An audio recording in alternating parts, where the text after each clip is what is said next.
خلينا بقى، حضرتك كنت بدأت تشرح لي نماذج من الشباب اللي انتوا بدأتوا في رعايتهم ووصلوا لإيه. خلينا بقى نحكي الحكاية من أولها، يعني هو تعرفتوا ازاي على الشباب دول ووصلوا هو لغاية فين؟ احنا حطينا الاول يعني بالنظر للساحه يعني وانتشار الكلمه الكلمه البسيطه اللي ما فيهاش فكر ولا ابداع الكم الرهيب اللي طلعوا الفيسبوك على الساحه الادبيه واللي بيكتب كلمتين تلاقي يعني برافعينه للسماء بشكل حاجه غريبه يعني. وجمعيات وجروبات وي وي وي وي وهذا. فبدانا نعمل حاجه خاصه اكتر. عملنا جروب ممنوع دخوله الى للناس اللي تقدم اعمال تفحص نص او 2 أو 3. ده جروب على الفيسبوك برضه. جروب على الفيسبوك.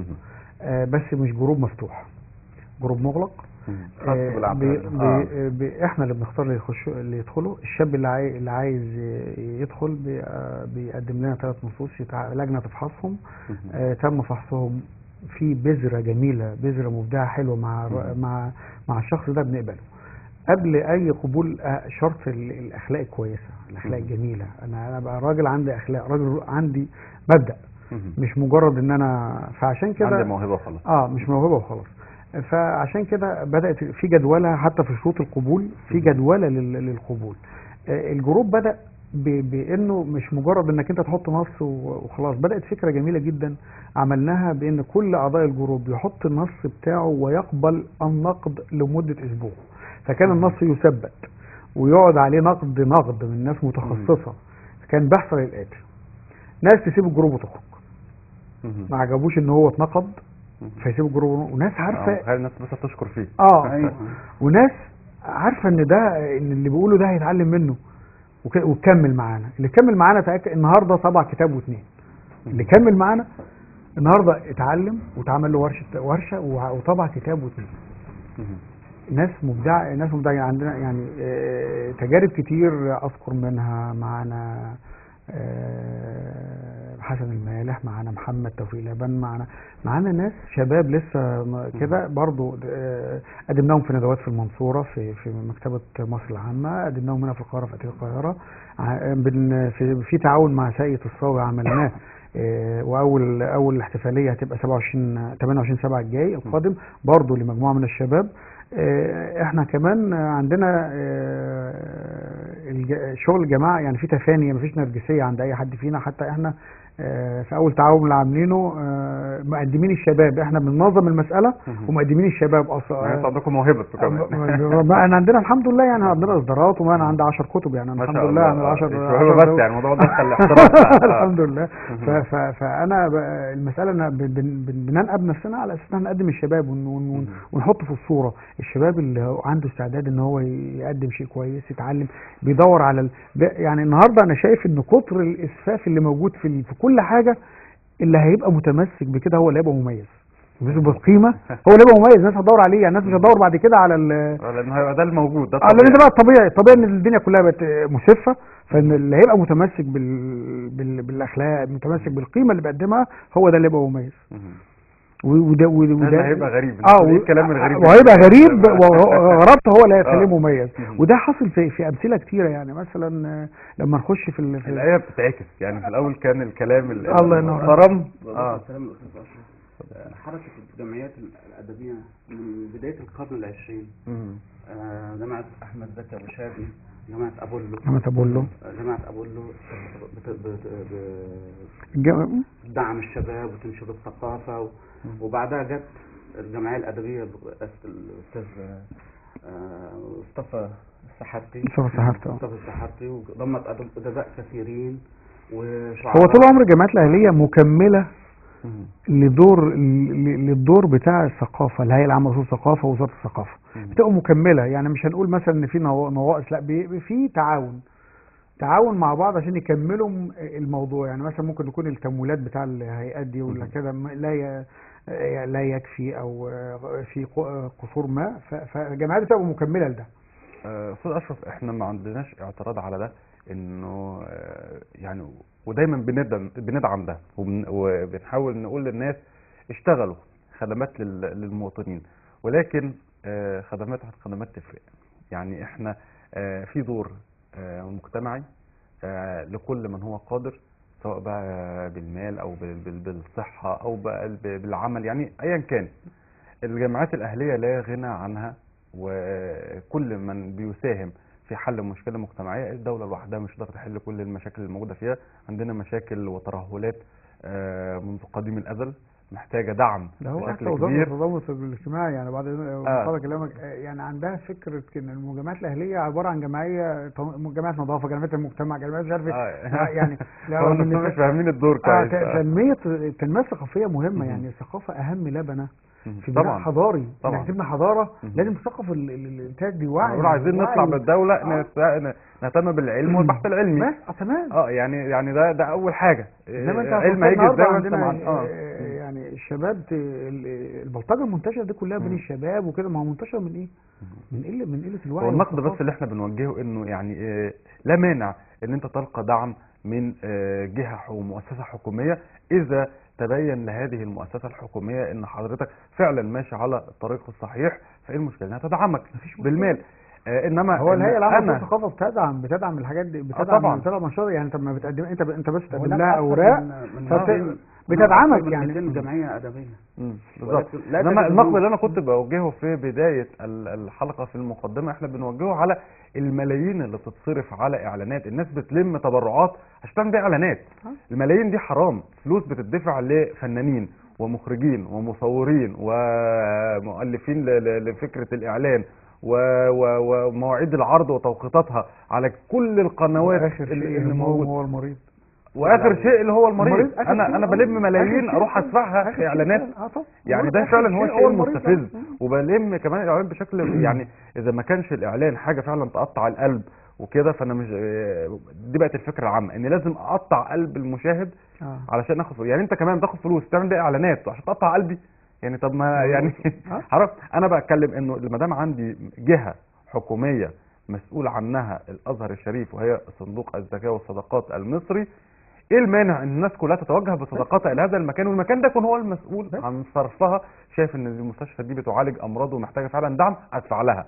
شايف ان المستشفى دي تحتاج قد كده، ادفع لها، بدون بقى ما هم يعملوا اعلانات ويصرفوا ملايين في الاعلانات وفلوس تدفع للفنانين والقنوات والغيره، وبدون ما يقطعوا قلب الناس من يعني. والزكاه ركن من اركان، ركن اساسي من اركان الاسلام. الناس على فكره بتتصدق طول السنه مش بس في شهر رمضان. احنا كشعب مصري بنصدق طول السنه، مش مستنيين شهر رمضان عشان نطلع زكاتنا. لهذه الاشياء شيء جيد، ولكن اهم شيء الثقافه. نشر الثقافه بين الناس ده شيء رائع، شيء رائع. ان الثقافه بتغير وبتغير مجتمعات. بس ولكن السؤال المطروح، هل الثقافة اللي بتنمي الفكر وتبني الفكر أم الفكر الذي يبني الثقافة؟ الثقافة هي نافذة العالم على المجتمع. مذهب سياسي تكون مذهب سياسي، مذهب عقائدي، مذهب ديني. يعني الفكرة ان انا مش بس لازم اتبرع عشان اعالج حالات معينة، انا كمان لازم اتبرع علشان اشغل البحث العلمي اللي يجد لي علاج جذري لهذه الحالات. اذا بني الفكر عليا انت لو بنيت ثقافة مش هتلاقي حد يطلع مهما عمل يضحك عليه. اذا لو قاعد لو رقص مش هيضحك عليك، عمره ما يضحك عليك. اذا بنيت الفكر، بنيت العقول، بنيت النفوس، بنيت الضمائر، بنيت كل شيء. معاك حق. طيب نرجع لموضوعنا مرة أخرى. إزاي نقدر ننمي روح الإبداع عند الشباب؟ إحنا عندنا مشكلة بنعاني منها كمصريين. أنتوا يعني من الجامعات اللي بدأت تنتبه لهذه المشكلة وتحلها. ضعف الثقافة العامة. إحنا شعب عنده حضارة 7000 سنة. دعنا من هذه المقولة. دعنا من هذه المقولة. نحن شعب حضارة 7000 سنة. لا يعني انا اقصد اقول ان احنا ما بنحافظش. اين نحن الان؟ احنا بنحافظ. اين نحن الان؟ عندنا نمتلك حضارة 7000 سنة. نمتلك، ولكن اين هي؟ تمام. ولكن المشكلة الحقيقية ان احنا وصلنا لمرحلة ان احنا نسينا واعتمدنا على هذه الثقافة، ما بقاش عندنا الجديد اللي احنا بنقدمه لمجتمعنا، وبدأت الثقافة تنهار. احنا اللي كنا بنصدر الثقافة والحضارة للعالم كله، النهاردة احنا بنستورد، بقينا دولة بتستورد، عايش على استيراد الثقافة والحضارة من الدول الأخرى اللي احنا كنا سابقينهم بكتير. هم النهاردة سابقيننا بسنين ضوئية. طيب ازاي نقدر نرجع الثقافة مرة أخرى للشعب المصري. الثقافة أنا مش بقصد بيها بس الثقافة العامة، أنا بتكلم على ثقافة شعرية، ثقافة أدبية، ثقافة موسيقية وفنية وتذوق للعمل الفني. النهاردة لما مواطن بيروح يتفرج على لوحة ما يفهمش منها حاجة، لما بيسمع مقطوعة موسيقية مش عارف ايه اللي بيتقال من وراها، لما يعني يسمع بيت شعر او قصيدة هو بيقول ايه. يعني وصلنا لحالة متردية. انتوا النهارده بتحاولوا تعالجوا ده. فاسمع بقى من حضرتك. اتفضل يا باشا. اتفضل يا فندم. اللغة العربية طالما أهملت اللغة العربية تهمل كل شيء. اللغة العربية هي الأساس. فإذا كان المجتمع فيه أناس قادرون على نطق اللغة العربية صح، تذوق الشاعر، كيف يتذوق الإنسان ما كتب سواء من أدب أو نثر أو شعر أو مسرحية أو قصة دون أن يعرف مبادئ اللغة العربية. وللأسف الشديد تجد الساحة مليانة من يكتب شعرا. هو ده بند، يعني هو ده بند رئيسي انه من يكتب شعرا او نثرا او قصة او كذا تجدها مليئة بالأخطاء. مليئة بالأخطاء في اللغة العربية. حتى كلمة إن شاء الله للأسف الشديد تجد مثقفين ومفكرين يكتبون إن شاء الله. هذا خطأ. شوفها كتير قوي.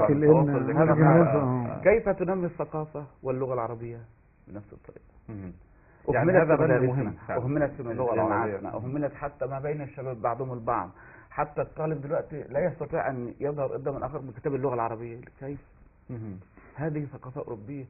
لن يبني الشباب أنفسهم فكريا وثقافيا وعلميا إلا من خلال اللغة العربية. طيب والقراءة القراءة المستمرة. نعمل إيه علشان ننمي ده، علشان نأكد على ده وعلى أهمية ده؟ نبدأ منين؟ احنا عملنا فعلا يعني. انتوا بدأتوا. بالنسبة للشعلة برضه عملت فكرة جميلة في التعاون مع الجامعات ومع المدارس الابتدائي والإعدادي. عملنا فكرة جميلة جدا ان احنا نعمل ندواتنا هناك. عملنا داخل الجامعات والمدارس. وكان يعني عملنا في جامعة دمياط كلية آداب، عملنا في المنصورة في نادي ثقافة نادي الأدب جامعة المنصورة. دي ندوات توعوية يا فندم ولا ندوات شعرية؟ لا توعية واكتشاف مواهب. واكتشاف مواهب. توعية واكتشاف مواهب. والغريب في الأمر ان احنا اكتشفنا ان الأولاد اللي في الابتدائية بيتجاوبوا معاك بشكل يعني شكل رائع. يعني كنا متوقعين ان الاولاد اللي في الجامعه او الطالب بتاع الثانوي يبقى اكتر تجاوب. لا، لان الاولاد اللي في الابتدائي بيتجاوبوا بشكل رائع رائع رائع وعندهم مواهب رهيبه يعني عايزه رعايه. فانا يعني فكرت ان الطفل اللي في السن ده اما تبدا تديله جرعات حتى ولو بالتعاون مع المدارس، حتى لو وزاره الثقافه خدت ده سيستم حتى في شغلها بالتعاون مع المدارس، حتى يبقى فيه اسبوعيا ندوه يجي محاضر مركزي من وزاره الثقافه، او يجي محاضر في شيء معين، محاضر في العروض، محاضر في الادب، محاضر في الشعر، في كيفيه تبني نص شعري، كيفيه تكتب نص قصصي مع الاولاد دول، كيفيه اكتشاف موهبه بتغني، موهبه بترسم مع الاولاد دول. هتغرس ده من صغرهم فيهم، هيطلعوا بشكل يعني بقى الاولاد بعد 10 سنين تنتظر منهم مفاجآت غير عاديه، يعني مفاجآت غير مصر كلها.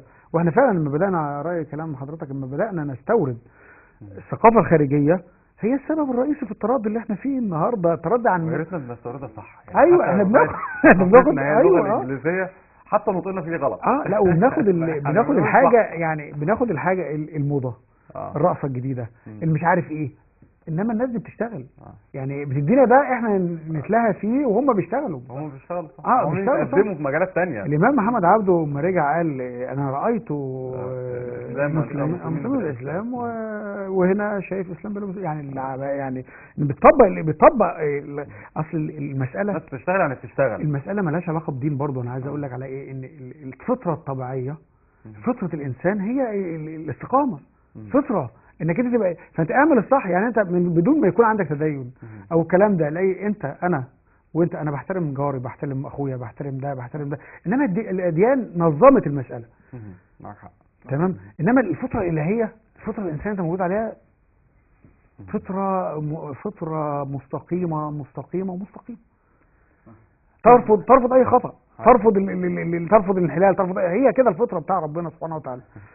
استاذ بشري، حضرتك ترى انه بعد مش هنقول الغاء، لو قلنا عدم الاهتمام بحصص التربيه الموسيقيه وحصص التربيه الفنيه والرياضيه بالمره والرياضيه، اهمالنا في هذه الحصص لطلابنا، ده هو السبب الرئيسي لما وصلنا اليه، ولا شايف ان هناك اسباب اخرى؟ طبعا من ضمن الاسباب، وهناك اسباب كثيره جدا، منها الاعلام، منها نظره المجتمع، منها اصبحت النظره الماديه اللي عايشه داخلنا الان كامنه في وجودنا. اصبح الطالب دلوقتي او الشاب لا يستطيع ان يعطي فرصه للقراءه، يعطي لنفسه فرصه للقراءه او يثقف نفسه. نمط الحياه اتغير نمط الحياه السريع دفع الشاب انه يبحث عن حاجه سريعه مباشره، بدل ما ينزل يشتري كتاب ويقرا. النهارده ممكن ادخل على شبكه الانترنت 5 دقائق اجيب الكتاب اللي انا عايزه واقعد. والاستاذ بشري اشار للاعلام برضه نقطه مهمه جدا، لان برضه الاعلام بتاعنا بقى بيغطي او بيلمع يعني السفه. يعني بصراحه يعني ما يبص تلاقي ملمع اغاني يعني لا ده ذكر اسماء اغاني الشبابيه اللي طالعه فيها كلام خارج، نصه كلام خارج. ده برضه ليه الاعلام ما تشوف النماذج كويسه وتسلط الضوء عليه؟ معاك حق دي حقيقه. يعني شايف انه احنا اهملنا في هذا الامر، بالاضافه الى دور الاعلام وابتعادنا عن القراءه. دي كانت الاسباب الرئيسيه لانهيار الثقافه العامه لدى المجتمع المصري. تمام. الاستاذ بشري العدلي محمد، الشاعر وعضو شعلة الابداع العربي. الاستاذ اشرف عزمي عبد الحميد، الشاعر ايضا ورئيس شعلة الابداع العربي. انا بشكركم شكرا جزيلا، واتمنى لكم يا رب كل التوفيق الدائم والمستمر، وان شاء الله نرى على شاكلة هذه الجمعية الكثير والكثير. الخدمات المجتمعية هي مش بس اني اعالج مريض او انظف شارع، لا، انا محتاج انظف عقول الاول، وبعدين انظف شوارع، لان لو نظفت العقول دي لوحدها هي دي احنا بنعمل بالعكس. اشكركم شكرا جزيلا على وجودكم معايا. اعزائي المشاهدين، دي كانت الفقرة الاولى من هذه الحلقة. هنروح فاصل سريع ونرجع نستقبل الفقرة الثانية، وهيكون معنا فيها موهبة في الإنشاد الديني. انتظرونا بعد الفاصل.